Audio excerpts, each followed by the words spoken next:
आलमी मार्केट में जब खाम तेल की कीमतें बढ़ रही थीं तो हमने देखा कि हुकूमत ने सिर्फ 8 दिनों में 5 मरतबा पेट्रोल और डीजल की कीमतें बढ़ाईं, जिससे पेट्रोल की कीमतों में तकरीबन 24 रुपए का इजाफा हुआ। डीजल की कीमतें भी यहां पर 64 रुपए बढ़ चुकी हैं। लेकिन जब इसी आलमी मार्केट में एक ही दिन में ऑयल प्राइसेस 8 से 9 डॉलर कम हुई तो हमने देखा कि हमारे मुल्क में सिर्फ 1 रुपया पेट्रोल पर कम किया गया, जबकि उसी खाम तेल से डीजल भी हासिल किया जाता है जिसकी कीमत में तकरीबन 3.5 रुपए का इजाफा कर दिया गया। अब इस तरह हुकूमत एक बार फिर अवामी रिलीफ के दावों से बहुत दूर नजर आ रही है। पाकिस्तान में रोजाना कीमतों के नए निजाम के आगाज से अब तक पेट्रोल 23 रुपए से ज्यादा बढ़ चुका है। डीजल में 63 रुपए से जायद का फी लीटर इजाफा हो चुका है। डीजल सिर्फ ट्रक्स का फ्यूल नहीं है बल्कि मुल्क भर में सामान की तरसील के साथ बसेस और ट्रैक्टर्स के साथ ज़राई मशीनरी और इंडस्ट्रियल यूज भी इसका बहुत ज्यादा है।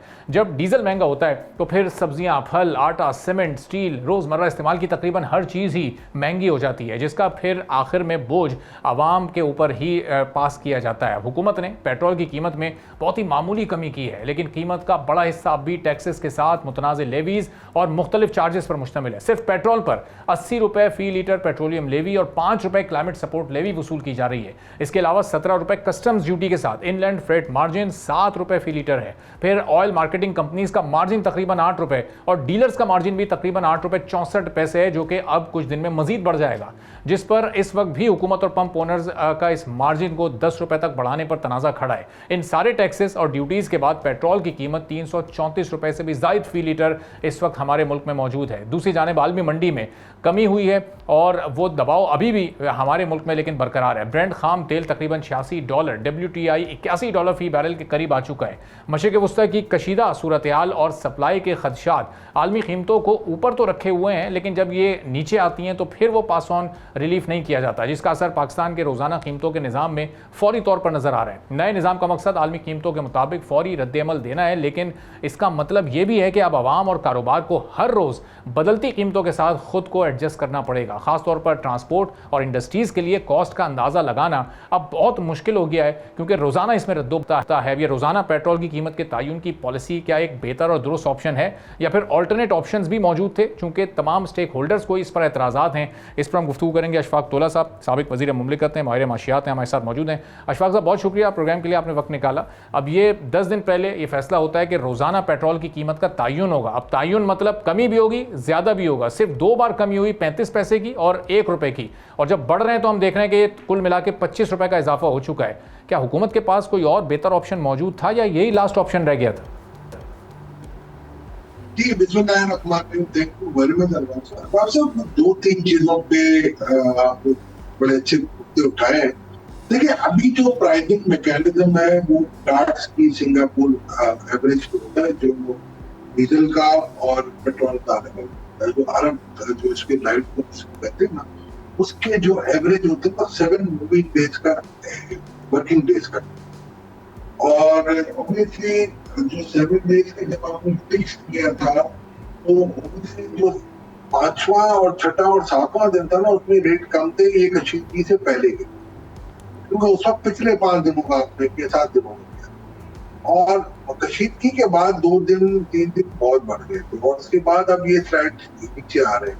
जैसे आज जो क्लोज हुआ है आपका, मेरा ख्याल है 147 के करीब स्टार्ट हुआ है। मैं अभी आपको बता देता हूँ एग्जैक्टली कितना आज क्लोज हुआ है। आज ये क्लोज हुआ है आपका 148.36 डीजल हुआ है और 107.31 ये हुआ है आपका पेट्रोल। ठीक है, तो मेरा ख्याल है स्लाइटली नीचे आएंगे। हाँ, अगर यही प्राइस की टेंडेंसी चलती रहेगी अगले 5 दिनों तक, नीचे आते रहेंगे, तो कोई उम्मीद नहीं है मेरा ख्याल है कि ये और मजीद कमी हो।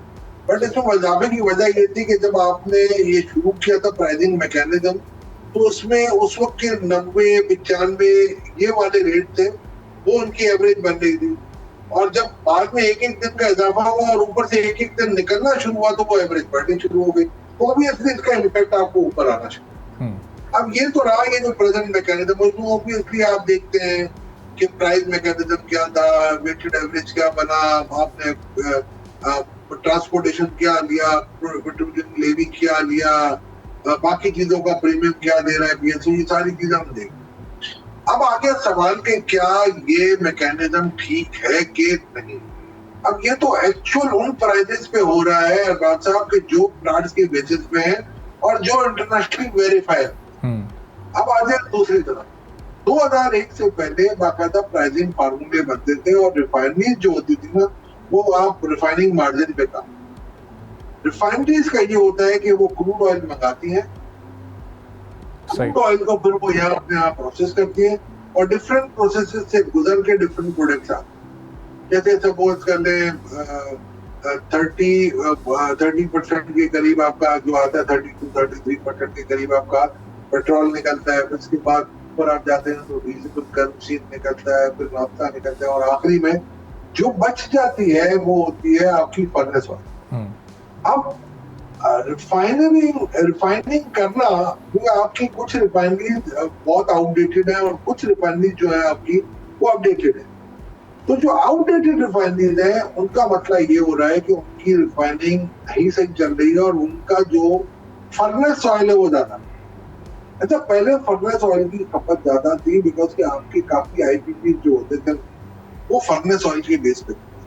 अभी आपने जब क्लाइमेटिक फंडिंग ली है आईएमएफ से 1.4 बिलियन डॉलर की, तो उस क्लाइमेटिक फंडिंग के एज ए कोवेनेंट और एज ए टेंशन आपने ये कहा है कि जी आरएफओ यानी कि फर्नेस ऑयल को हम यूज करने की मानियत रखेंगे और इसकी ये पेनल्टी होगी कि जितने की इसकी प्राइस होगी इतने की पेट्रोलियम की। सही। लिहाजा आपने उसको डिस्करेज किया और डिस्करेज करने के बाद ये हो रहा है कि आप एक तरफ तो आइडियल कैपेसिटी की पेमेंट है वो कर रहे हैं इनको, तो आपकी आईपीपी है उनको, दूसरी तरफ आपका पेट्रोल, ये तो आरएफओ है ना, उनको एक्सपोर्ट करना पड़ता है, उनको इंटरनेशनल प्राइस मिलती है। अगर $100 है तो $20 जो उनके एक्सपेंसेस है वो लॉस, और उसी लॉस को वो मिटिगेट करते हैं आपके जो प्रॉफिट अर्न करते हैं पेट्रोल से या डीजल से या केरोसिन या दूसरे प्रोडक्ट से, नाफ्ता से या एलपीजी। अब ये सारी चीजें मैंने आपको मैकेनिज्म समझा दी है। 11 जून का जो वीक था, जिस वक्त ये थोड़ी सी डीएस्केलेट हो गई थी आपकी सिचुएशन कल की, उस वक्त आपका जो एवरेज था, आप प्रॉफिट का बिटवीन जो प्लांट्स का जो रेट दिया जाता था रिफाइनरीज को और ओएमसीज को, और जो अगर क्रूड ऑयल मंगा के रिफाइनरी या रिफाइन करके अगर ओएमसीज को दें और करें और अपना ये बेचे, तो $13 या $14 का।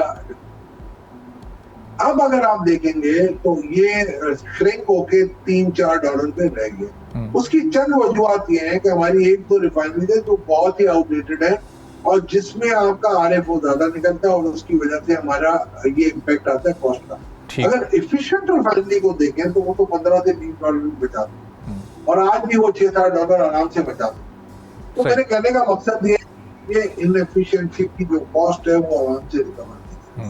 और दूसरी तरफ आप फ्लैट्स का जो रेट दे रहे हैं, मेरा ख्याल है आप हिस्ट्री उठा लें तो मुझे नहीं लग रहा कि फ्लैट्स का रेट कहीं आपकी लोकल रिफाइनिंग से कम। सब्सक्राइब करें और बेल दबाएं ताकि कोई खबर रह न जाए।